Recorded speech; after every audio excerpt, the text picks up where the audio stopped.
Hello guys, welcome to my channel. Today we are going to see how to fix your IT administrator has limited access to some areas of this app error when opening Windows security in Windows 11. Let's fix it guys.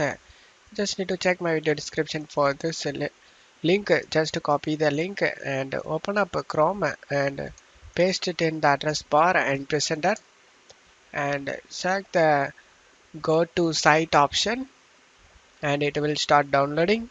After getting download and select this folder icon, right click on the setup file and select run as administrator, and you just need to wait for a few seconds. Select the yes option.